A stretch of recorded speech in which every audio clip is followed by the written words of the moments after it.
Hello students, class 11th का नया chapter 5 जिसका आज हम दूसरा भाग पढ़ने जा रहे हैं। कल हमने ये चैप्टर स्टार्ट किया था जिसमें हमने बॉयल चार्ल्स एवोगैड्रो के नियम के साथ साथ आदर्श गैस समीकरण का भी अध्ययन किया था। अब आज हम उसके आगे की बातें पढ़ेंगे। तो आज का हमारा मुख्य प्रश्न बनता है कि आदर्श गैस और वास्तविक गैस में अंतर लिखिए। आदर्श गैस और वास्तविक गैस में अंतर लिखिए। तो आदर्श गैस किसको कहेंगे हम?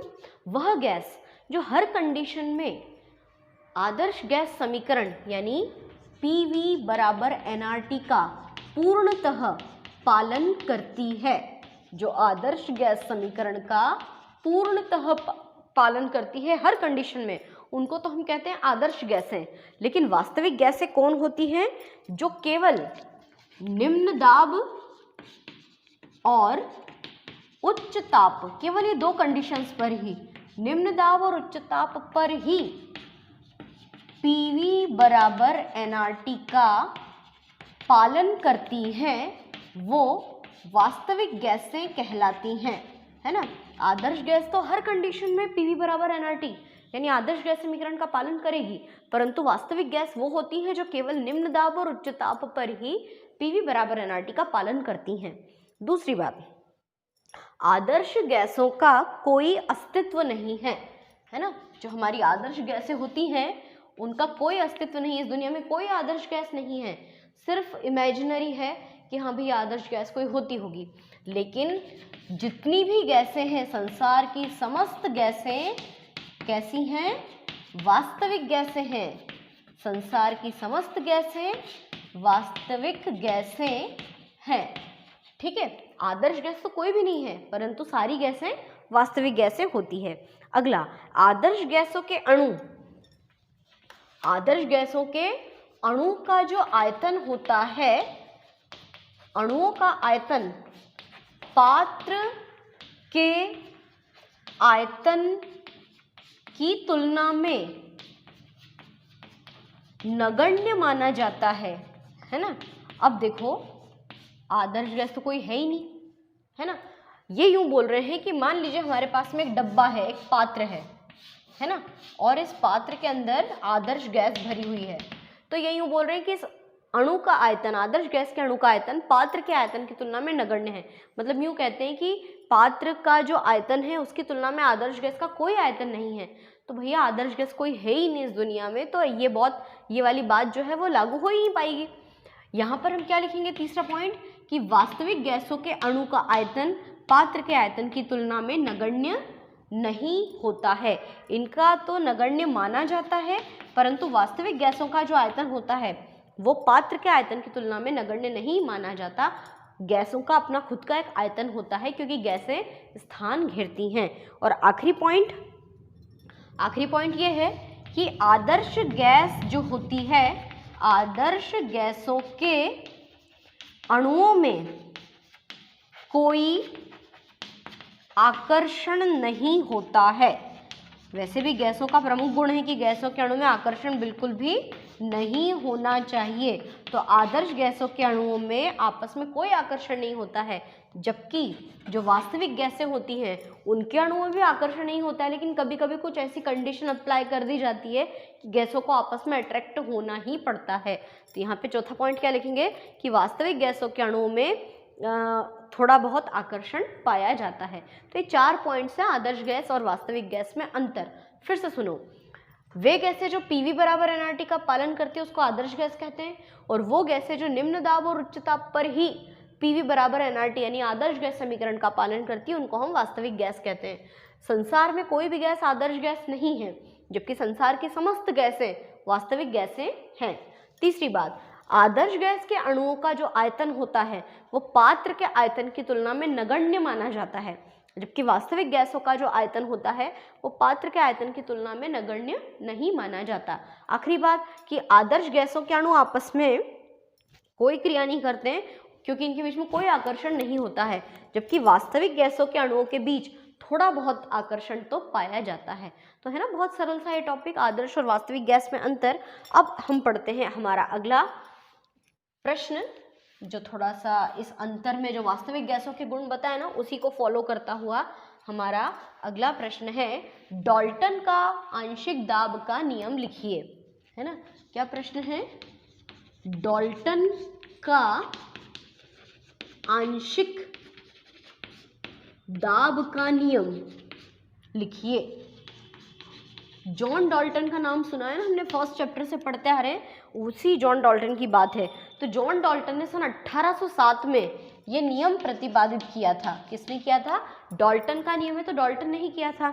जॉन डाल्टन ने 1807 में नियम प्रतिपादित किया था। इनका ये कहना था कि दो या दो से अधिक ऐसी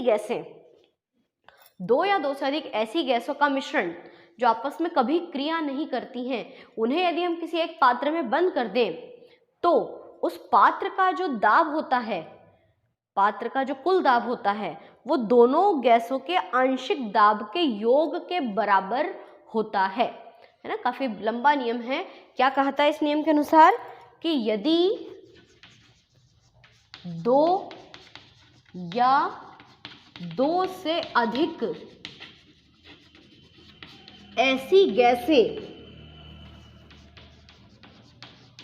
जो आपस में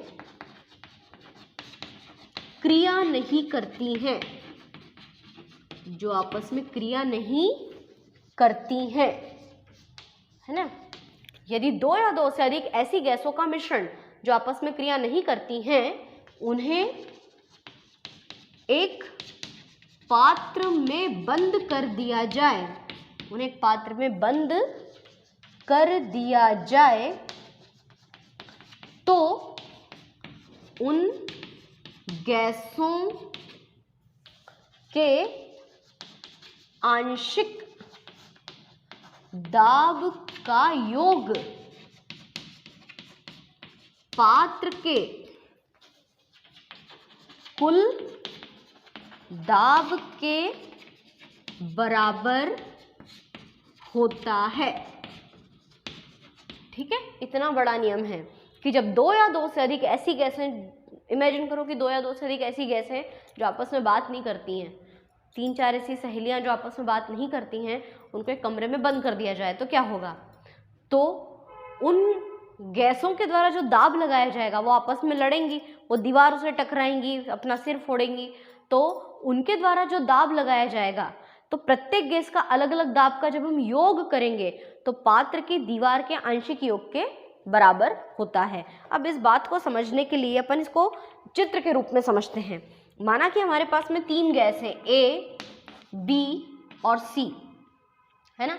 इन तीनों गैसों को हमने अलग अलग, पहले तो अपन इमेजिन करते हैं कि एक बॉक्स है, ठीक है, एक बॉक्स में हमने ए नामक गैस भरी है, ये ए के कण हैं, ठीक है। फिर दूसरे बॉक्स में हमने बी नामक गैस भरी है, इस तरह से ये बी है ना। और तीसरे पात्र में हमने तीसरी गैस सी भरी है, ठीक है। अभी तो कोई प्रॉब्लम नहीं है। क्या होता है, गैसों का अणुगतिक समीकरण या गैसों के अणुगतिक सिद्धांत के अनुसार जो गैसें होती हैं वो लगातार पात्र की दीवार से टकराती हैं, आपस में भी टकराती हैं और टकराकर एक दाब उत्पन्न करती हैं। तो गैस ए द्वारा जो दाब उत्पन्न किया जाएगा उसको कहेंगे अपन PA। इसी प्रकार गैस बी द्वारा जो दाब उत्पन्न किया जाएगा उसको कहेंगे हम PB, और गैस सी द्वारा जो दाब उत्पन्न किया जाएगा उसको कहेंगे PC। यानी जब गैसें किसी पात्र के अंदर बंद होती हैं तो पात्र की दीवार से लगातार टकराती हैं और टकराकर कुछ दाब उत्पन्न करती हैं। तो ये प्रत्येक गैस का इंडिविजुअल दाब है, अलग अलग दाब है। अब हम क्या करें, एक बड़े पात्र के अंदर इन तीनों गैसों को बंद कर दें जो आपस में क्रिया नहीं करती।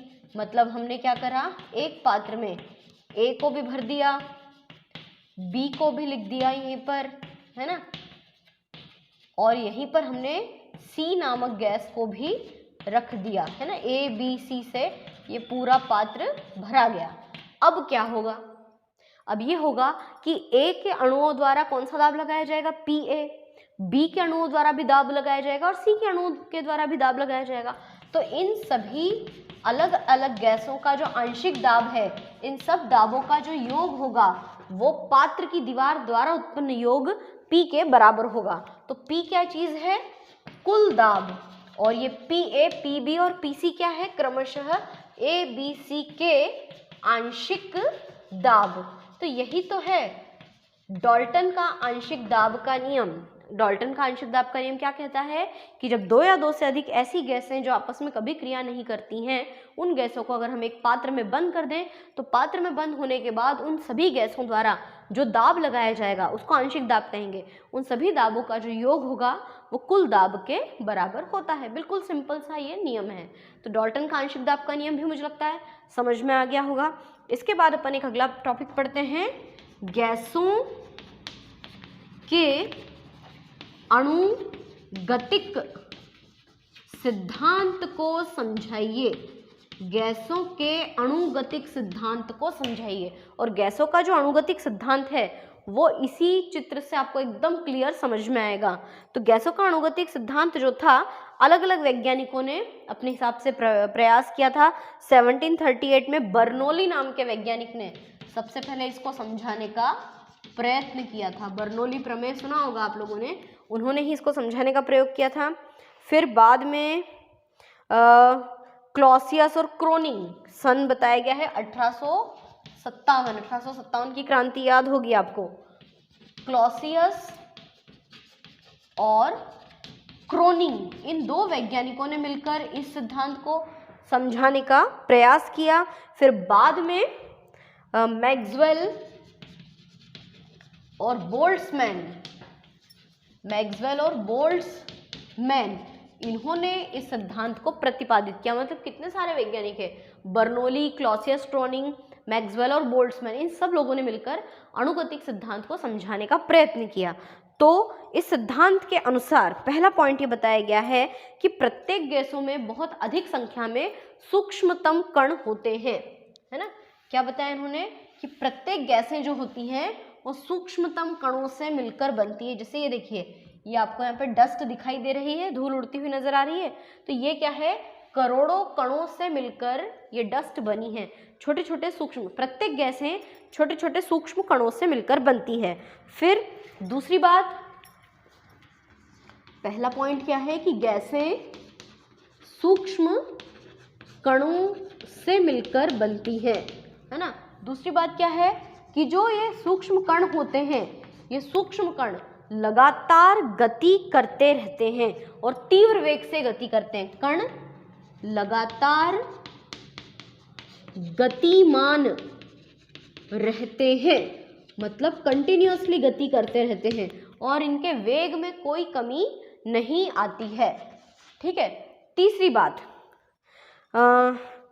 गैस के अणु सदैव सीधी रेखा में गति करते हैं। जैसे पात्र में मैंने आपको बताया ना कि अगर ये कण यहाँ टकराएगा, ये यहाँ टकराएगा, तो जो गैस के अणु होते हैं वो हमेशा एक सीधी रेखा में गमन करते हैं। कण क्या करते हैं? सदैव सीधी रेखा में गति करते हैं, मुड़ते नहीं हैं। गैस के अणुओं की विशेषता याद रखना कि गैसों के अणु हमेशा एकदम सीध में गति करते हैं। और पता है क्या होता है कि जब ये एक सीध में गति करते हैं तो गतिमान कणों की कभी कभी आपस में टक्कर भी हो जाती है। देखो इधर, जैसे ये कण यहाँ गति कर रहा है, ये वाला कण यहाँ गति कर रहा है और आपस में ये टकरा जाते हैं। तो गति करते हुए कण, गतिमान कण आपस में टकराते हैं और टकराने के बाद हम जैसे लोग तो गिर जाएं, लेकिन टकराने के बाद इनकी गतिज ऊर्जा में कोई कमी नहीं आती है। गतिमान कण आपस में टकराते हैं और उसी वेग से, उसी स्पीड से दूसरी दिशा में गति करने लगते हैं, दूसरी दिशा में गति करने लगते हैं। मतलब अगर कोई दो कण इधर आ रहा है और एक कण इधर आ रहा है और ये आपस में एकदम से टकरा जाते हैं, तो टकराते ही ये मुड़ जाते हैं, अपना डायरेक्शन चेंज कर लेते हैं, परंतु उनके वेग में कोई कमी नहीं आती है ना। और एक बात और कि गति करते हुए ये जो कण है ये लगातार पात्र की दीवार से भी टकराते हैं, पात्र की दीवार से भी टकराते हैं। कहाँ है पात्र, वो देखिए 3 चित्र आपके सामने हैं। तो कंटिन्यूअसली क्या करेंगे, इस पात्र की दीवार से भी टकराएंगे, आपस में भी टकराएंगे और लगातार ये गति जिगजैग मूवमेंट में करते ही रहते हैं, है ना। पात्र की दीवार से टकराते हैं जिससे उनकी गति जिगजैग हो जाती है, मतलब कि टेढ़ी मेढ़ी। मैंने बताया ना कि जब भी किसी चीज से टकराएंगे तो अपनी दिशा को मोड़ लेंगे। तो जिससे कोई यहाँ है तो यहाँ मुड़ जाएगा, यहाँ किसी से टकराया तो यहाँ मुड़ जाएगा। तो इनकी जो गति होती है वो जिगजैग यानी कि टेढ़ी मेढ़ी गति होती है। उसके बाद में गति करते हुए ये अणु कुछ ऊर्जा उत्पन्न करते हैं जिसको हम गतिज ऊर्जा कहते हैं। गति करते हुए कण गतिज ऊर्जा उत्पन्न करते हैं और इनकी जो एनर्जी होती है वो काफ़ी स्ट्रांग होती है, ये कभी भी रुकते नहीं हैं। और हमारा आखिरी अंतिम पॉइंट है कि ये प्रश्न हम क्या पढ़ रहे हैं, गैसों का अणुगतिक समीकरण। तो गैसों का अणुगतिक सिद्धांत में जो समीकरण है वो है PV बराबर 1/3 mNV²। ये पहले पूरा हल करने को आता था लेकिन अब इसको कोर्स से हटा दिया गया है, सॉल्व करने के लिए इसका व्यंजक नहीं दिया जाता है। तो अंतिम पॉइंट है कि गैसों का जो अणुगतिक समीकरण है वो PV बराबर 1/3 mNV² है। P मतलब दाब, V मतलब आयतन, M मतलब द्रव्यमान, N मतलब कणों की संख्या और V का मतलब यहाँ पे वेग यानी वेलोसिटी। तो ये आखिरी पॉइंट को याद रखना, 1 नंबर में आता है गैसों का अणुगतिक समीकरण लिखिए। तो ये 3 प्रश्न हमारे कंप्लीट हुए। कौन कौन से 3 प्रश्न? एक तो आज हमने स्टार्ट किया था आदर्श गैस और वास्तविक गैस में अंतर, दूसरा जॉन डाल्टन का आंशिक दाब का नियम, और ये तीसरा गैसों का अणुगतिक सिद्धांत लिखिए जिसमें काम की बात क्या मिली हमको, अणुगतिक समीकरण। बाकी पॉइंट तो बहुत ही सरल हैं।